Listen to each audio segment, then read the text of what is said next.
Há 50 anos, um dos primeiros jogos de terror foi lançado, sendo ele Haunted House, um joguinho bem simples em que você tá em uma mansão e precisa pegar 3 peças de uma urna amaldiçoada enquanto alguns fantasmas tentam te impedir. Na época, isso realmente era assustador e ao longo do tempo a tendência era que melhorasse, até virem ideias cada vez mais e mais criativas. Mas eu acho que você concorda comigo quando eu digo que após 50 anos consecutivos de lançamento de jogos de terror, o gênero tá lentamente caindo na mesmice, evidenciando cada vez mais e mais aquilo que torna um jogo de terror realmente assustador, e não só um simulador de sustinho. Então aqui vai uma lista das coisas que não devem ter em jogos de terror. Se tu não sabe o que é gore, eu vou resumir pra tu. Gore é basicamente uma representação mais explícita de uma cena violenta, mostrando sangue e víscera pra todo lado. Porém, alguns jogos pecam pelo excesso. Cara, numa boa, você pode simplesmente fazer um rio de sangue, e quem tá jogando provavelmente não vai se importar com isso se não tiver uma boa ambientação. Aquilo só vai ficar tosco. Inclusive, o gore sendo uma das coisas mais utilizadas em filmes trash de terror, porque quando é mal feito, fica cômico. Fica engraçadinho. Um bom exemplo disso é Terrifier. Tem umas cenas com um gore absurdo que estranhamente não te fazem sentir medo, no máximo dá umas 2 risadinhas. Porém, quando o gore é bem usado, ele pode ser uma ferramenta cirúrgica para passar o clima de tensão de qualquer cena. Outlast sendo um bom exemplo. O jogo, ele tem muito gore, ele tem umas partes bem grotescas e o ambiente propicia isso. Não é algo forçado. E falando em algo forçado, a gente vai pro próximo tópico. Em 2014 era lançado um jogo que seria uma febre absurda no mundo inteiro. Um cara chamado Scott publica um jogo chamado Five Nights at Freddy's. E a partir daquele dia, um câncer era iniciado. Os jogos de terror ficaram basicamente resumidos a jump scare barato. Em 2014 eu ainda era um projeto de ser humano, então eu tinha, 12 anos. E eu achava Five Nights um máximo. Mas hoje eu vejo que a mecânica do jogo é pobre. E o pior de tudo é que ainda viriam centenas de cópias nos anos seguintes. Um monte de gente que tinha um jogo indie tentando copiar o sucesso de Five Nights at Freddy's seguindo a exata fórmula do jogo. Coloca algum tipo de perseguidor maníaco e a gente coloca alguém que precisa sobreviver e vai ter jump scare. Acabou a fórmula do sucesso, passe as dolitas. E o pior de tudo, cara, é que jumpscare pode ser associado a uma droga. Uma pessoa viciada em alguma substância química não começa consumindo uma quantidade absurda. Ela começa de pouquinho em pouquinho, mas quando vai passando o tempo, essa pessoa usa a droga cada vez mais e mais e mais, até que chega um ponto em que ela precisa de uma quantidade exorbitante para conseguir sentir algum prazer, mas vai chegar um momento em que a pessoa vai consumir tanto aquilo que vai ter uma overdose. Ou seja, o jumpscare é basicamente isso. No início, dá um sustinho legal, com o tempo vai ficando cada vez menos impactante, até que chega um momento em que o jumpscare não te assusta nada, principalmente por causa da previsibilidade. Esse é um problema absurdo. Quando um jogo de terror se torna previsível, você não sente nenhuma tensão e os sustos não vão ser lá grandes coisas, porque você já tá antecipando aquilo que vai acontecer. E isso torna o jogo monótono. E basicamente, para evitar que o jogo fique monótono, é só você não ficar usando meio mundo de clichê. Alguns jogos se apoiam em fórmulas clichês do gênero de terror, como o uso excessivo de jumpscare, como eu citei anteriormente, ou elementos sobrenaturais forçados, como as luzes piscando, as portas batendo do nada e do nada surge um demonhão pegando o teu pé. Uau!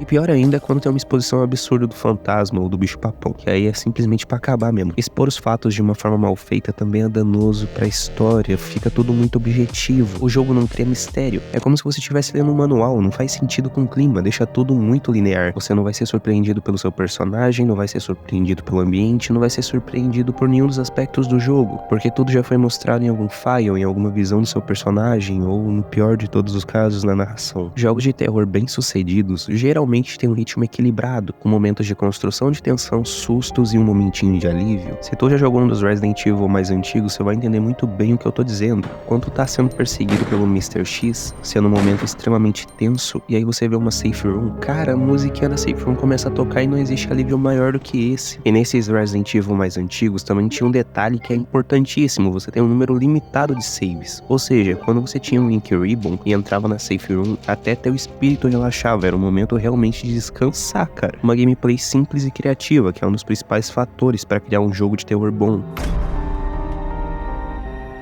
Jogos de terror que tentam inovar muito na jogabilidade normalmente não conseguem manter a pegada de horror, sempre acaba escapando pra ação, pra aventura ou algum outro gênero. Essa é uma das partes que eu acredito ser meio que café com leite quando o assunto é jogabilidade. O que você precisa pra ter uma boa jogabilidade em um jogo de terror? Fazer com que o jogador se sinta impotente. Cara, nada dá mais medo do que incerteza. Se teu personagem não consegue carregar um arsenal nas costas, existe uma certeza absoluta de que ele tá mais exposto. E se ele consegue carregar um arsenal, o jogo vira basicamente um Call of Duty. Se teu personagem tem meios para enfrentar o inimigo de igual para igual, isso tira totalmente o fator de incerteza da gameplay. Tanto que, na minha humilde opinião, o melhor meio de fazer esse tipo de jogo é o famoso personagem que consegue se esconder, fugir e ter alguns meios limitados para se defender da entidade que tá querendo pegar ele. Até porque você não tem 12 anos e sabe que não dá para enfrentar tudo de igual para igual. Ou será que não? Infantilizar o jogo para arrecadar mais dinheiro. Cara, esse é o tópico mais podre da lista. Imagina uma prática em que os elementos assustadores ou a temática de um jogo de terror são suavizados e adaptados para um público mais jovem, muitas vezes com o objetivo de tornar o jogo menos assustador e ameaçador para a criançada. Isso pode ser feito por várias razões: atrair um público mais amplo e evitar classificações etárias mais altas que possam restringir o acesso ao jogo. Ou seja, uma forma de farmar dinheiro em cima de criança. Você quer um bom exemplo de jogo que fez isso?